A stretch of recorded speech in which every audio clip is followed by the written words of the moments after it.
Sweden drives final nail into its Bitcoin mining industry with tax hike. The 6,000% increase in taxes per kilowatt-hour of energy may ultimately destroy the industry in the country. Sweden, the last remaining stronghold of Bitcoin miners in Europe, is abolishing tax incentives for data centers in July, potentially putting the last nail in the coffin for the industry in the region. Energy prices in Europe have spiked in the past year, largely in part due to the war in Ukraine, driving out Bitcoin miners. The northernmost regions of Norway and Sweden were some of the last areas where the industry was still profitable and operating, although the crowd had thinned out, as they offer an ideal environment for data centers, cool and home to cheap hydroelectricity. But not even these remote parts of Europe remain unaffected from the energy crisis, which caused prices to increase and some miners to turn off their operations, at least partly, in 2022. Energy prices started to normalize in 2023, but the upcoming tax will likely stop any new investment in Sweden, which is currently home to about 150 megawatts MW of mining. The tax will increase from SEK 0.0066 cents to SEK 0.3635 cents per kilowatt-hour kWh starting July of this year, according to the financial budget published in November 2022. Based on the average electricity prices last year, the tax hike could bring the all-in energy cost to $0.093/kWh, said Jaron Mellerud, senior analyst at mining services firm Luxor Technologies. A micro BT Watsminer M30s, a moderately efficient and commonly used machine, would be at break-even point given current market conditions, he said.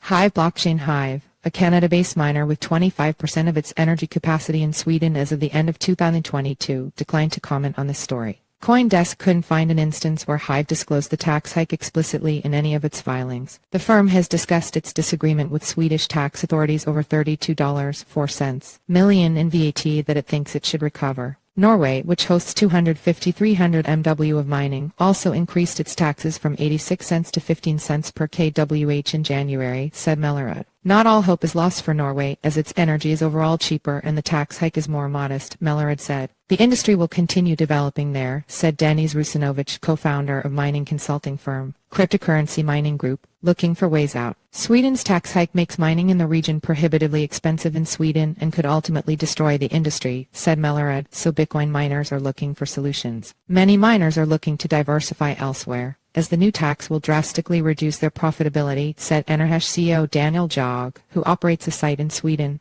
The tax also requires companies to pay in advance for a few months, which creates some serious cash constraints at a difficult time for the industry, he said. Some miners could try to get through the tax hike by switching to self-mining instead of hosting others' machines, said Rusinovic. Others are looking at ways to get around the tax by reusing the heat produced in the data center such that they are taxed as heat producers, Mellerud said. Those packing up are also facing an uphill battle, said Rusinovic. The market of potential buyers has completely dried up and there are only less than a handful of real buyers left. Broken trust. It is unclear whether Sweden's new taxes were intended towards miners or the entire data center industry. The tax hike was proposed by the Swedish Ministry of Finance, which was also pushing for a ban on Bitcoin mining in the European Union last year, Mellerud pointed out. This could be viewed as an attack on Bitcoin mining, he said. In 2017, Sweden enacted a 98% tax cut for data centers, looking to attract businesses. 4 years later, the industry hasn't created the jobs the country was hoping for, and the macroeconomic environment has changed, said the budget report. The energy crisis has increased electricity rates for households, and the tax cuts currently in place might actually be taking away energy from other, more job-creating industries in the manufacturing sector, said the budget. Miners are disappointed by how the tax hike was rolled out, with what seemed like little notice or communication. Firms like Hive tout Sweden as a stable jurisdiction, where they don't worry about abrupt unilateral changes in the regulatory regime.